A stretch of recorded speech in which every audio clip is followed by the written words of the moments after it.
Matthew, what's up? What's going on, my brother? How you doing, man? Good morning. Good morning. How you doing? I'm well. How are you? I'm great. I'm great. So, introduce yourself. Tell us where you from in the world, where you are, the company, and then we'll get into the questions. All right, cool. So I'm Steve Larosiliere. I live in Chicago. I'm originally from New York, and What part? I was born in Brooklyn, raised in Queens. Everybody was born in Brooklyn, man. Everybody was born in Brooklyn, yeah. But yeah, no, I was born in Brooklyn, raised in Queens. Went to school on Long Island. I'm a New Yorker. I just happen to live in Chicago right now. But I'm a New Yorker. I guess I'm gonna ask before we get into this. Where'd you get that name from? Larosiliere? Yeah. I know, because you're from New Orleans, right? You're like, that's a French name. So my family. Who your mama is? She's Haitian. They're Haitian. Yeah. All right. Got it. Yeah. Okay. So. All right. So yeah. So I founded Acres of Timber. So this is I'm the guy behind this account, and I've been doing this for about 4 years now. Okay, and, cool. Now hold it. We're gonna get into the questions, get to know a little bit more about you. Okay. And then we'll turn you loose. Okay, cool. All right. What word or phrase do you overuse? Literally. What is your least favorite thing to do?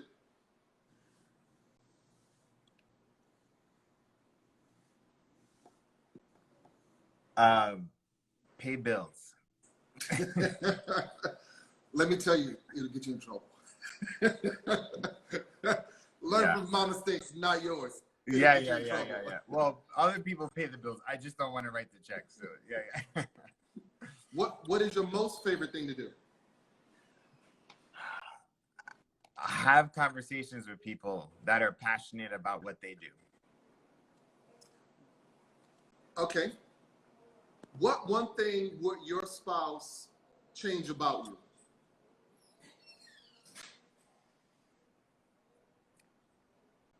If I was more careful with my words.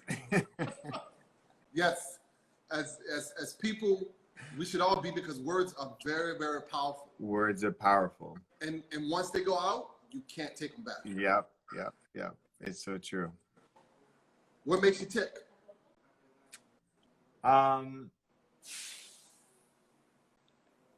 Constant improvement. Yeah. Okay. What irks you the most? People that lack empathy. It's a whole nother conversation. That's a whole other conversation. Because let me tell you, right? I'm a guy sitting in this thing on YouTube, and his brother was talking. And he was talking about duality. Yeah. How people and things can be more than that one thing. Yeah. And we as Americans try to give things that one thing. Mm-hmm. For example, America without question. I'm gonna get more into this on Thursday when I post this. America without question is the most wonderful country in the world. I agree. But it has its problems. I agree. And what Americans are not doing is allowing other Americans to express their discomfort and mistreatment from America. Yes. The greatest country in the land. Yeah. Yeah. So, yes. What sound makes you the happiest? What sound? Yes, what sound? My kids laughing. How many kids? I have 3. Whew. Yeah. How many do you have? 1. You have a boy, right? He's 22. Oh, wow. And your kids are young. Yeah. 9, 5, and 3. Yeah. That's the good years, man. Yeah, they're fun. Yep. Those are the ones that we should cherish the most. and they go Yep. by the fastest. They go by they're going by super fast for sure. What sound bothers you most? What sound? Yep. Probably styrofoam. I'm with you. I'm with you. What profession other than your own would you like to try?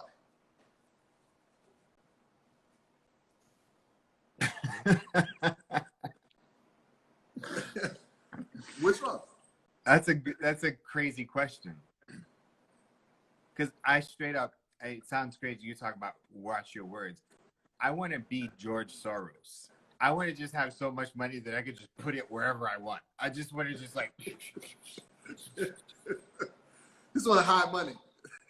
I just want to be able to give away money to anything and to anything that I care about. You know what I mean? Like, it just it's so funny. I know there's a total side note, but I think you'd appreciate this. I'm gonna send you this link. This guy named Dr. Claude Anderson, and he has this thing called the 5 levels. So there's the 5 levels to destroy racism. And the first thing he talks about is economics, right? You need economics. The second thing is to buy politicians. If you can't buy them, then you rent them or lease them. But they are available. But they totally are. They're total. We're total off the cuff. I was like, if you had $2-3 million, you know that you could be the the Secretary of Education with no education. With no but you know what? That's cheap. That's cheap. That is. That's so cheap. For the amount of money that you. For the amount of power that you have access to. Oh man, that's so cheap. Anyway, so then the third is the courts and the legal system, because once you have the political, then you own the courts and the legal system. Then you own the media. And then the 5th is education. Everybody always says education first, but no, economics first. It is, because most of the people who run things are not necessarily that educated. They're rich. They're rich. Yeah, for sure. Yeah. So you want to be rich. I feel like rich doing what you love and helping others. Though you get rich by helping more people become rich. Yeah. Right? Yeah. So, it's not necessarily money. It's not money. No. No. So, but we're jumping off your original. Totally. Everybody's gonna think that I'm a money grubbing. I'm totally not. I'm very passionate. Yeah. No. You were making a point. It was about money, Yeah. And the rich we're talking about now is moral, self, that kind of rich. Yeah. What would you want on your tombstone?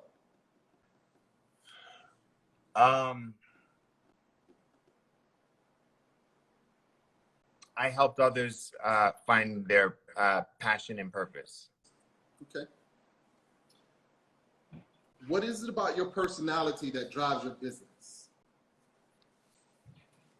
I'm pretty relentless and creative problem solving. You are relentless. you are. But I'm finding in doing this and doing what we do, you have to be. Oh yeah. Because when people give you their time, they're doing you a favor. So sometimes you got to help them with the favor they're doing with you, like remind them, get back to them, stay on them. Stay on them, yeah. And that's a part of what we do. Yeah, for sure. What is it about your personality that hinders your business? These are great questions, man. These are great questions. I'm trying, brother. I'm trying. Yeah, I would say that I get bored easily. Were you that way as a kid? Yeah. I was too. When I was in special ed from 3rd to the 9th grade. Mm. because I was an inner city kid. They bust me out to the suburbs, and the teachers didn't have the sit down and Patience. shut up. They didn't have the sit down and shut up. It was more So, like, excuse me. Same as me. So I was a kid that went out to sort of school on the wealthy part of Long Island, and I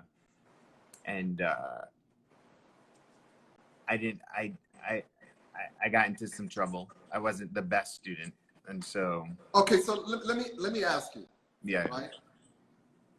Did you get into real trouble, or did you get into trouble they called trouble because they didn't have the patience or didn't feel like dealing with you? I did not get into real trouble. Yeah. Yeah. Yeah. You were trouble to them. Yeah. Yeah. Yeah. Who would you travel cross country on a motorcycle with?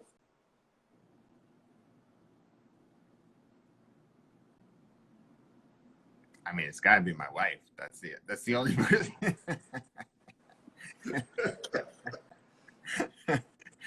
That's the only person. Right. I don't know if that would be her answer for me, but like, yeah, I would. Right. Who else would you want to deal with like that, right? Yeah, yeah. Okay, you didn't answer the last question. What is it about your personality that hinders your business? Oh, I said I lack patience.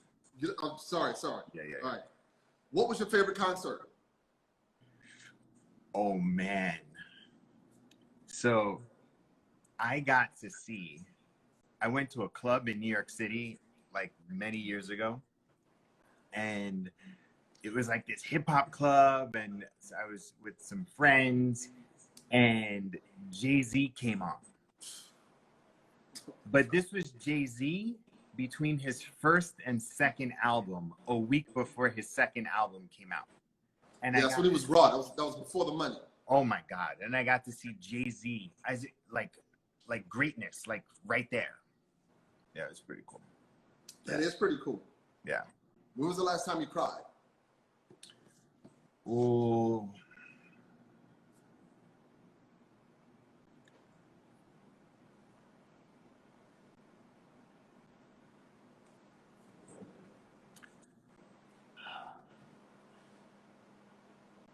I don't know. I mean, I know. So you don't cry much. No, I totally do. I was like, if it's taking me that long, then I probably need to cry more. So like, good or I'll bad, tell you the last time I felt like crying was last week. I got to see. Did you see there was a comet in the sky? There was a comet last week, and I was in Michigan, and there was no ambient light, right? So you could see the stars. So like I was looking through binoculars, and I could see the comet with the tail, and I could see all of the stars. And that was like the first time that I truly saw stars for stars in the way they are. I was like, man, it felt so overwhelming. Like I felt like crying. Like it was like, oh my God, I see the world right now. Right. Do you believe in UFOs? I don't think so. But I would say that the universe is big, and it's pretty selfish of us to be thinking that we may be the only people out here. Like, you know what I mean? Like, you're so damn American. That's how we think. And I say that because you just saw all of this, and you don't think there's anything out there, just us. Come on. We're that special? We think we are. Americans, what's up? We are.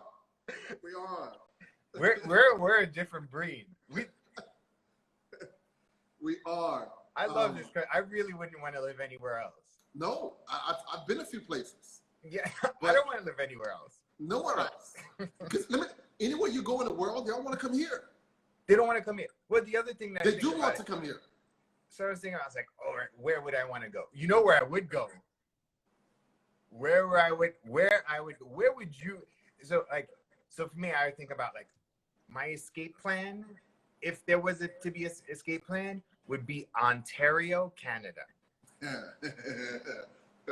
They're not letting Americans in right now. They're totally not. No. But there's so much wood there. Like I like it's just like walnut capital of the world. There's so much wood in Ontario. That'd be a good place for you to like set up Blacklumberjack Canada. There's so much wood.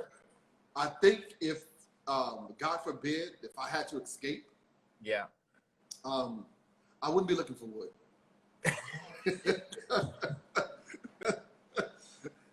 I wouldn't. I really don't think the escape plan would be like that. No. If I made it to the border, yeah, there's no way out. There's no way out. No. I think everybody's yeah. No I see what you mean. Yeah. I wouldn't want to live anywhere else. Yeah, neither would I. Nowhere else. Nowhere else. I remember working at Four Seasons Hotel for 20 years. I remember that from the interview. And we get tourists from all over the world, right? And the people coming from Mexico, they will be all fair skinned.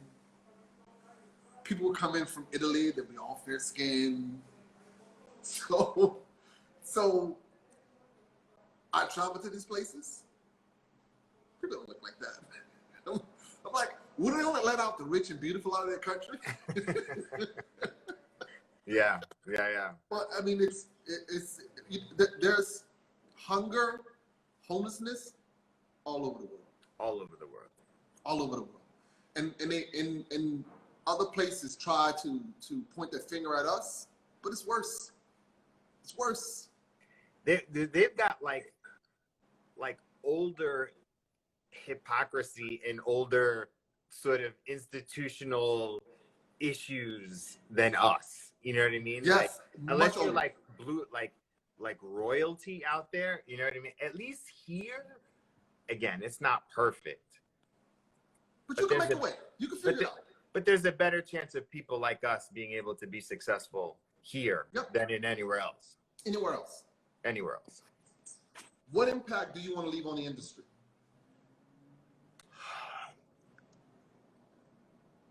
So I came up with the word woodpreneur because one of the things that I really, really saw was that people saw themselves as like craftsmen and not entrepreneurs.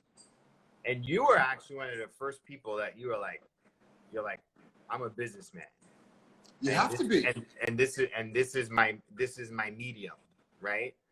And so for me, I was like, I just want to, when I see the beautiful work that people do, I'm like, you should be getting the most amount of money, period, for that. And I want to help people build solid, successful businesses. Yeah, I think the business part is what escapes us all. Yeah.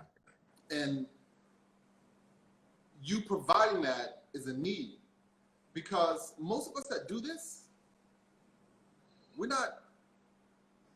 most are not worried about the business part. We're worried about doing what we love. Yeah. And the business comes from that. Yeah. And it's sometimes a burden, but probably all the time. Yeah.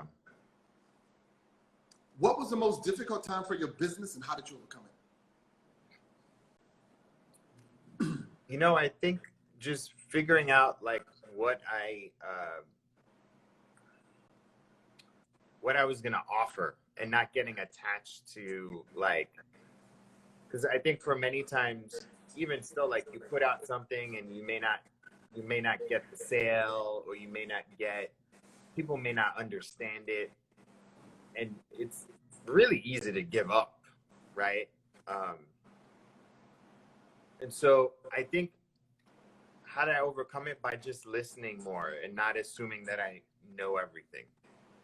You know, just like listening, Like I just talked to somebody the other day. I was like, listen, I just heard, like, I started asking questions. Like, I know exactly, I think I know what you need, but I don't want to assume. Can we start this conversation over? Because I want you to tell me exactly what you need. Because you know what I mean? Because like, you could think that you know, and this comes with your products too, right? Like, you know, you get a tree, you get a log, you mill it. You think you know what you want, but the customer is ultimately the one that's going to tell you what they want. Just because you think it looks nice, it doesn't necessarily mean that, like, right, may not fit what their plan is. Yeah, yeah. So, okay. Do you have any black friends? I do. Yeah. Do you have any white friends? Yeah, I've got lots of white friends. Okay. Yeah. Do you often see people of color in the industry? No, you're the. So there was you. I went to Workbench Con. You should go to Workbench Con when there's traveling again. But I got to meet. So you're the only black sawyer that I've met. Somebody just told me about a guy in Ohio. I think he's a sawyer, but I know that he owns a kiln. Yeah, Nature's Beauty Tree Service. Okay. And then I met a guy. I met a builder. He's like a YouTube maker, and I think he's in Dallas or Houston. Yeah, there's a few of those. Mark Builder. Yeah, there's a few of those. Yeah. I met a black woman in Wood Maven. There's a few of those too. There's a few of those too. Yeah. Oh, and I didn't. No. And then a black woman in Detroit. Yeah, there's a couple. Yeah, the DIYers or it's a little different. A little different. And we probably need to bring them a little closer into the other side of it. But you know, everybody wants content. Everybody wants content, yeah. And that's it. Who would you most like to have a conversation with?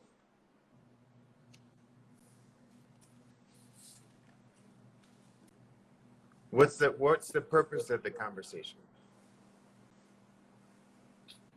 You need to ask me that question. No, it's there is no purpose. Who would you? That's it. I'm not going to make it easy for you. Okay. Who would you like to have a conversation? Who would I like to have a conversation? I mean, Nelson Mandela. Why? He went to jail for 27 years and didn't give up. He came out, became president of the country that put him in jail. Like, what? Day one of going to jail, what were you thinking? Year 27, when you literally, what were you thinking? Yeah, but he was an educated man. They wrongfully imprisoned him. Yeah. He probably should have been president before he went to jail. Probably should have been president before. So when he came out, naturally, it was like, okay, I'm taking over. I kind of owe you this. Yeah. Go right ahead. Reparations times 1,000. Yeah. Right. So it wasn't like, you know, he was a criminal, uneducated, and then no, what he did was absolutely amazing. The fact that he did that and then came out wasn't. I'm not making light of that. Amazing man. Yeah. All right. So let's get into your journey. Let's start from when you were high school into all of the things that pointed you to what you're doing now. Dang. All right. Well, so high school, I went to my family, Haitian immigrant family. We when you say your mom and dad are from Haiti. Yeah. So I'm first generation. Yeah. So my family didn't have a lot of money growing up, and when it came to high school, so high school in the 80s in New York wasn't too good, right? Like crack epidemic. It just wasn't, it wasn't a thing, right? And so, so where you went to school really determined your life path, unfortunately. So I went to a Catholic elementary school, and Sister Francis called my mother and said, Marie, a man named George Donahue wants to give a young black boy a chance. So Steve's going to get a scholarship to go to a school, and it's going to be all paid for. So I went. I was the only black boy in my grade. And then that was tough. And I learned a lot during that time. I learned that sort of just about code switching. I learned about like access and privilege. I also just really, it took me a long time to realize like just the opportunity that I was given. I ended up going to college on Long Island as well. I went to Stony Brook University. And then what'd you study? History. And number one question, what are you gonna do with a history degree? And people I didn't really know, but I knew that I wanted to figure things out my own way. And then I ended up getting an internship at Sony Music while I was in school there. And that sort of led to me like graduating from there to like just being a office temp worker in New York City. I eventually sort of started doing marketing. I learned a lot of marketing in college. Well, from that internship, I just studied marketing a lot. So I got a first job during the first .com era in New York City. Like late 90s, 2000s. And so I got a job working there at a .com. Did pretty well there, successfully. I ended up leaving there when like the first .com bust happened in 2000. I started my first marketing company in Brooklyn. And we did online marketing. So me and a business partner, we did online marketing. And I did that for 4 years. 9/11 happened. And 9/11 was probably one of the more definitive moments in my life in New York. I saw a lot of people sort of lose everything. Were you in New York in 2001? I've been here since '98. Okay. So you remember how crazy New York was? Off the chain. Yeah. Crazy. It's kind of like, I mean, it's different now, but like the chaos, uncertainty, all of that sort of stuff, like that felt very similar. It was a similar feeling watching the news, right? Like all of those feelings. And so I went to like dark places, got anxiety, depression. I ended up sort of, me and my business partner, we ended up closing down our marketing company. And during that time, I sort of discovered this book. I met this guy. He was selling his book hand to hand on the subway, and I ended up buying his book. And the book was called No More Prisons, and it talked about the prison industrial complex. It talked about for-profit prisons. Yeah. It talked about self-education, community activism, and mentoring. And I really gravitated towards mentoring. So I called my friend Jeff, who was the richest guy that I knew at the time. And I said, Jeff, I want you to be my mentor. And he was like, what's that? And I was like, I want to have dinner with you once a month. And I want to talk about life and business. And then I started mentoring foster kids in New York City. Okay, so what did Jeff say to that when you said that? He was like, great, I'm down. I'm like, and it was great. I think I got him at the right time of his life as well. And so for me, I was, so I started mentoring, and I ended up closing down my company and working for the place that I was volunteering at. And my job was to go around New York City convincing adults like yourself to mentor kids. Like, that was my job. And it was a lot of fun. I didn't got paid near nothing. But I was living in Brooklyn at the time. I was engaged and at the time. And then as I worked there for a year, about 6 months into the job, I knew that I needed to be doing something more with my life. So I started sort of searching for something more. I got a mentor, another mentor myself, who just started showing me just like how life, like the path that most people live, you don't necessarily have to follow. And so this mentor, name was Mikey. So Mikey, she just kind of lived this life that, like, she literally traveled all over the world and she made money wherever she went. Like, you know what I mean? She just had that skill as a coach and a mentor. And she would make up money like a magician. Like, she just, and so I was like, I want that skill. I want that. Like, I want to be able to just like to create my own path. And it just kind of led to me. She was like, pursue what you love. And I loved snowboarding at the time. And so I started. How'd you pick that up? A Haitian friend was going snowboarding one day, and I asked him, how'd you get to snowboard? And he was like, I just started picking it up. But like, you know, years and years ago, I was, when I was like 9 or 10 years old, I picked up a Burton snowboard catalog, and that really inspired me. So it was always in my head. And when I had my first company, we did really well. So I bought a snowboard, like everything, and I went snowboarding. I didn't go snowboarding a lot, but during this time working with this coach and this mentor, she was like, snowboard as much as possible. And so I went snowboarding, and I started dreaming up of like what my life could be like in the future. And then me and my ex-fiance, she was ex, we were going through a breakup. And so I went on a 2-week snowboarding trip to British Columbia in Canada to see, I have family there.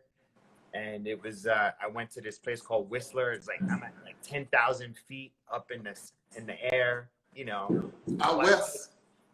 Black kid from New York City, child of immigrants, Haitian, on top of a mountain.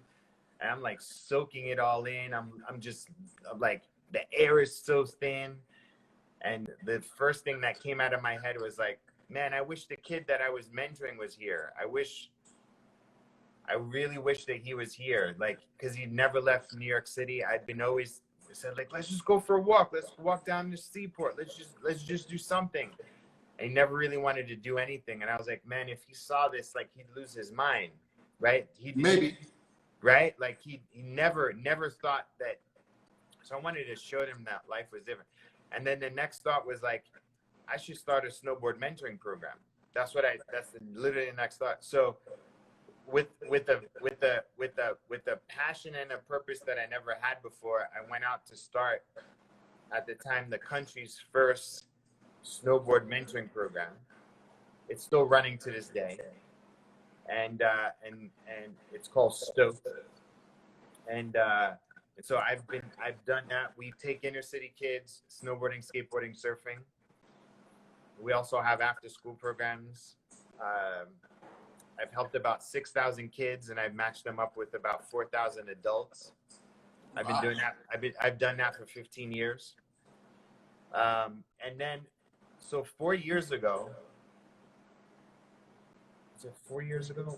Yeah, maybe 5 years ago. 5 years ago. I've always wanted to like hit $1 million in revenue for my organization, right? Like $1 million. So as soon as I hit $1 million, I was like, you know, the way that I did that, I don't know if I really want to do it like that again. But now what? Because like now what? Like you bleed and you're like, man, was that, you know, I'd achieved a certain, and then I knew that I wanted to do business in another way. And so I started studying like real entrepreneurship, like back then. And I had come up with this idea. I was like, you know what? I want to come up with a bunch of different businesses, and I'm going to use the profits to fund my organization. And then that couldn't work. And I was like, you know what? I'm just going to do something, because I've been obsessing about like creating a new type of business for so long that I didn't know how to do it. But the only thing that I can think of was like, you know how like musicians, they work in bands, right? They have bands, but then they like piece out from the band for a little bit to work on another band. That's how Acres of Timber came about. I was so obsessed with business and doing business, and I needed to put my head on another thing that had nothing to do with anything that I was like. I'm not a sawyer. I'm not a woodworker. I'm not anything. But I married this woman, and in 2007, when she brought me home to meet her family, I got a knock on the door, and it was from her father. And he said, "How'd you like to cut down a tree?"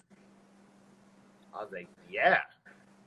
So we went to they have their family farm. It's a tree farm. They got like 100+ acres. We went, and I used the chainsaw for the first time 13 years ago. And I cut down my first tree, and I'm rolling logs and like, grinding up stumps. And I'm like working really hard. I'm like, man, New Yorkers pay personal trainers $150 an hour to do this stuff. So he hauled it up to his wood miser, and he made lumber. And every time that I would go back to visit, Thanksgiving, Christmas, he was obsessed with forestry forums, Craigslist to buy equipment. He had a Larosiliere planer molder. He had a shop in his garage. And like my wife's family, her grandfather is a woodworker. So she comes from like a generation of like tree farmers, woodworkers. And like they harvest their trees, make lumber, make their own furniture. And so when it came time to think of a new business to put my head to, I was like, I kind of got the thought, like, instead of coming up with the idea for myself, why don't I think of a business based off of the passions of other people? And I had a criteria. They had to be irrationally passionate. They had to have raving fans. They had to have a niche of people, right? At least 3,000 people in this field. And I could easily reach the people. Like whoever's running the business, I can talk to them. That was my criteria. So I went out and I just started interviewing sawyers and sawmills. And I just started asking them, hey, what's your number one problem? What's your number one problem? And then some people would say, why are you asking these questions? And I said, because I'm thinking about starting a new business, and whatever business has the most problem, whatever is the number one problem, I'm going to start a business to solve that problem. And maybe you could be my customer. Just like that, like straight up. Like maybe we can work together. Some people would say F you. Some people would hang up. And then I would get some people that would talk to me for an hour and a half. And I ended up speaking to about 50 people like that over the course of 3 months. And I produced a report. Like I took it like as an academic exercise, and I know exactly, and I got to learn and understand exactly what the challenges are and were with the sawmill business. So right after that, I decided to, because I was good at Instagram, I was like, the number one problem was marketing and advertising. That was the number one problem. Still it, yeah. Still is, right? And some of the other problems that were on there, like inventory, that's a problem. But the industry is still so young. Even how old it is still so young. It's still so young.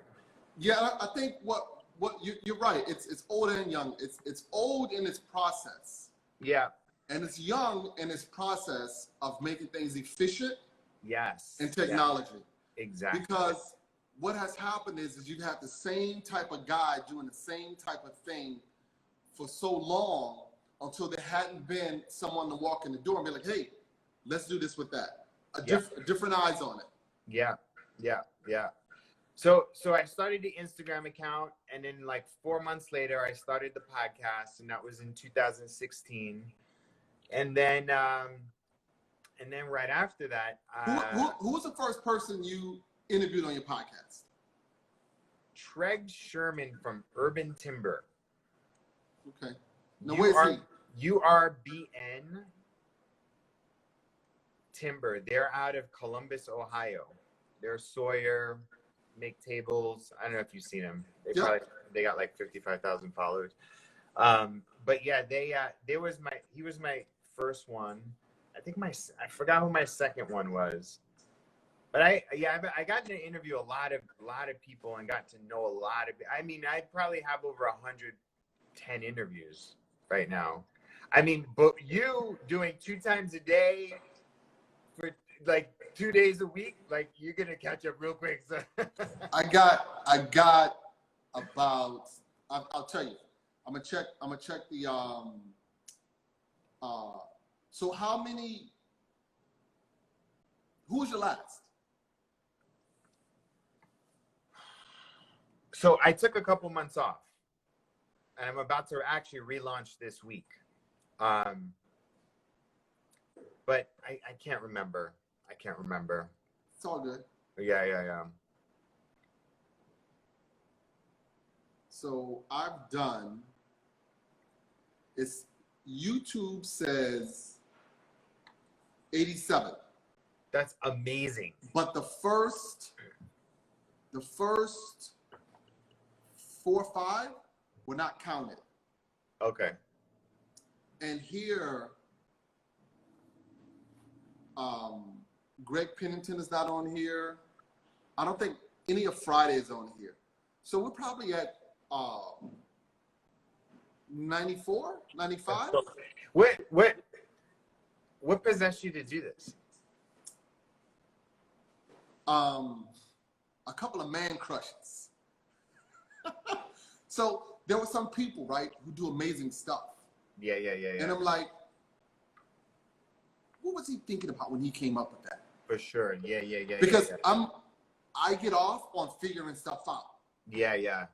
And if I see someone figure something out, you want to talk to them. And I hadn't thought of it. Yeah. I want to get in their brain. Yeah. And let me tell you, I've been studying people unofficially all of my life. Yeah. All of my life, I've been looking at human behavior, and I'm so intrigued by it that I wanted to talk to the people I admire.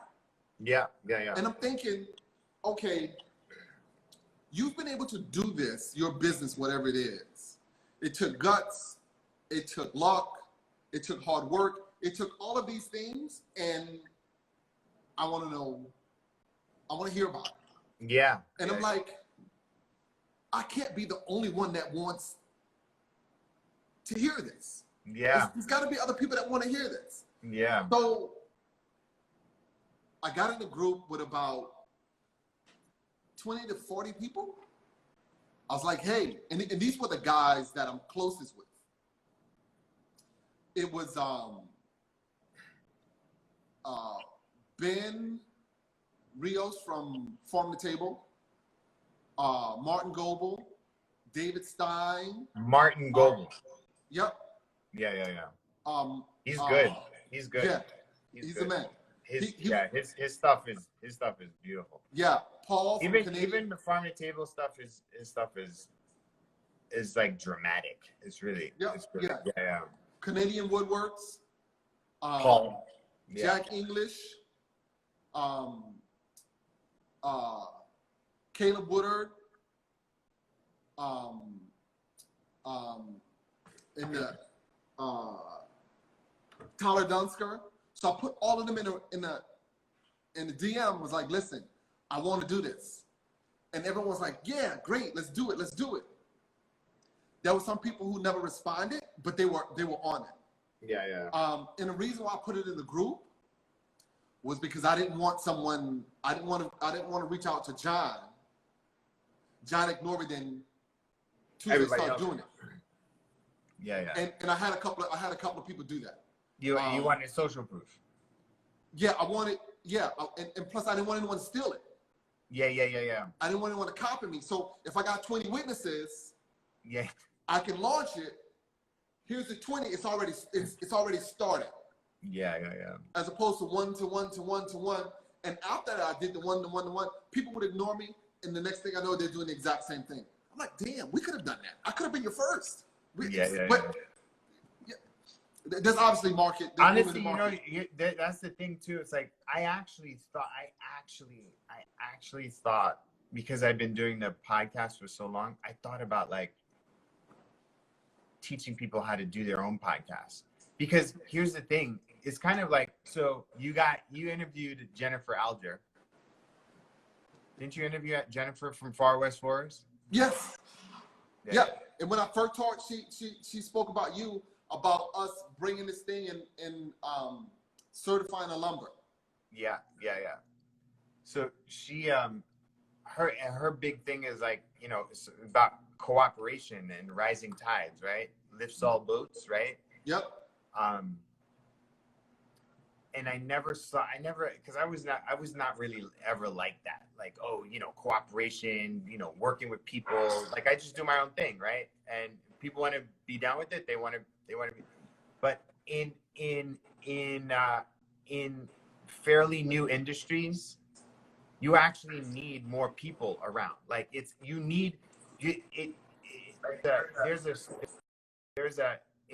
Los Angeles, there's a strip. It's like Fairfax, right? And the clothing store Supreme, right? Yes. They're on there. The 100, all these streetwear brands are and it becomes a destination. Everybody has their own customers. And the market's big enough for all of them. I invited. So you're going to be part of the Woodpreneur member community, right? That we're launching. You want to tell us about that? Yeah, I'll tell you about that. But so it's basically a membership community where you pay, like, for the first 100 members, you pay $7 a month, and then there's like marketing and branding and mindset courses, and every month, like things that I do with my clients, right? Like, so I do marketing for brands, right? So I work with I've worked with Logsaw, I've worked with Woodmiser, I've worked with Jennifer. I'm helping her out, like get the standards out, right? Worked with a bunch of different brands, and I work with individual sawyers and small businesses, doing logos, websites, coaching them to grow their social media. Like that's what I do, right? So the things that I work with my clients, I take those lessons and I put it into this community so that you can then grow your wood sawmill maker business. That's what I do. So it's literally, it's so cheap. I made it ridiculously cheap for the first 100 people, and it's $7 a month. Anyway, but I would email people and I'd say, hey, check this out. And people are like, you know what? I don't want to be part of the network because I don't want to create more competitors. I'm like, competitors are good. Like, it's so good. It's like, it elevates your game. You get Let me tell you, and Rico's coming on in the next couple of weeks. Rico Brooklyn? Yeah, Rico Brooklyn. I was very defensive about that. It's mine. And I'm like, what do you mean, years ago or for this show? We're talking about competition. Oh yeah, years ago. Yeah. Because you guys were the only two in New York. Yeah. Yeah. And I was very territorial, very competitive, and I'm like, that doesn't make any sense because we don't have the same clients, and the market's big enough. So if we pool our resources, we most of the work is leaving the city. So we're only getting crumbs. So if we could pool our resources, that's so much more that we can do. Yeah. To your point. Also, too, if people knew how much lumber was out there, there's not enough lumber for you to mill for years. I turn people away now. There's an overabundant supply of lumber.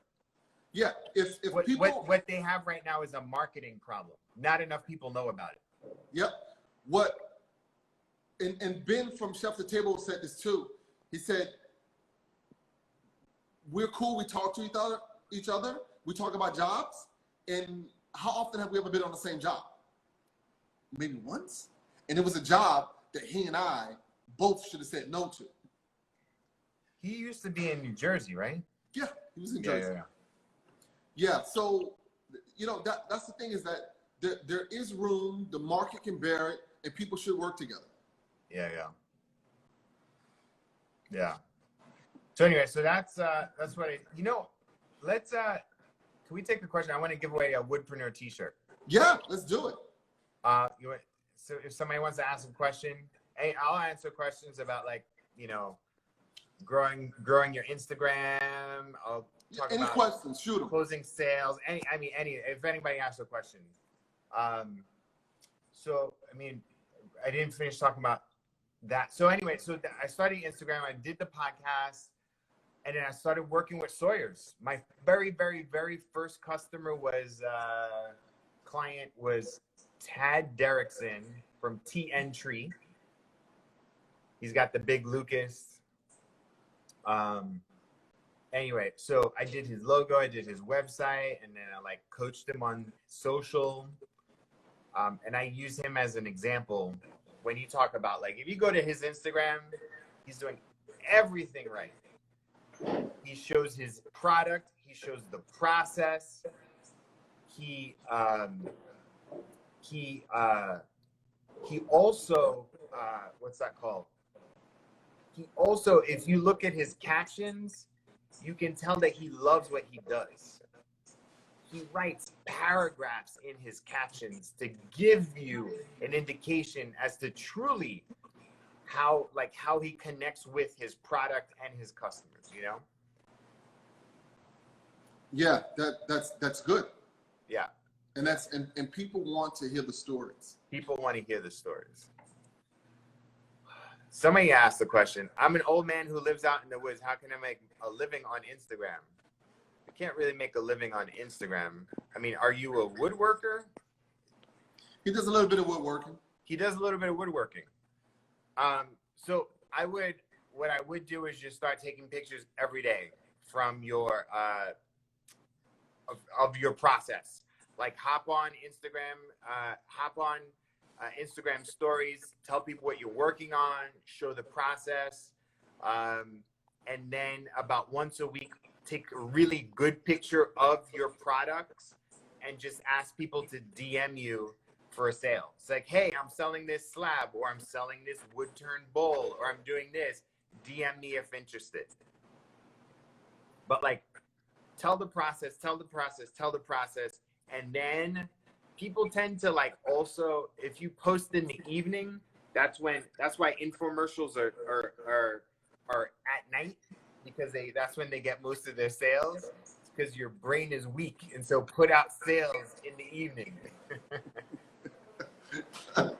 You're right. When at the end of the day you're tired, you're oh. You're tired. You're oh man, yeah. They get me. Oh my God, that's why Oh, the other thing is build your list. Oh, somebody says, should I separate my family life with my business on Instagram? No. But if your Instagram is mainly, actually, Jeff, good question. DM me your address. You're going to get a t-shirt. And then somebody says, should I separate my life from... So I would make it primarily about your business with sprinklings of your family. You want to put your family, just put it on Facebook. And then the other hack is to use your Facebook personal page, but treat it like your business page. The problem is that Facebook wants you to buy advertisements on your Facebook page. But the best organic reach right now is from a personal page.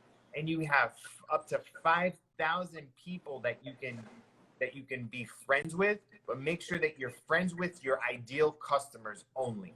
So treat your Facebook personal page like your business page. If you want to post pictures of you and your kids, just create a filter for your friends and family so that they only see it. Oh, Yeah, my Facebook personal page is my personal page. And your there are Facebook customers that try personal to be page is friendly. your I'm like, personal nah. page. What's that?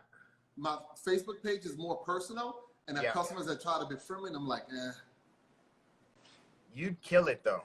If you treated your Facebook personal page like right. People love it when I post the work stuff. Yeah, you're 100% correct. Yeah.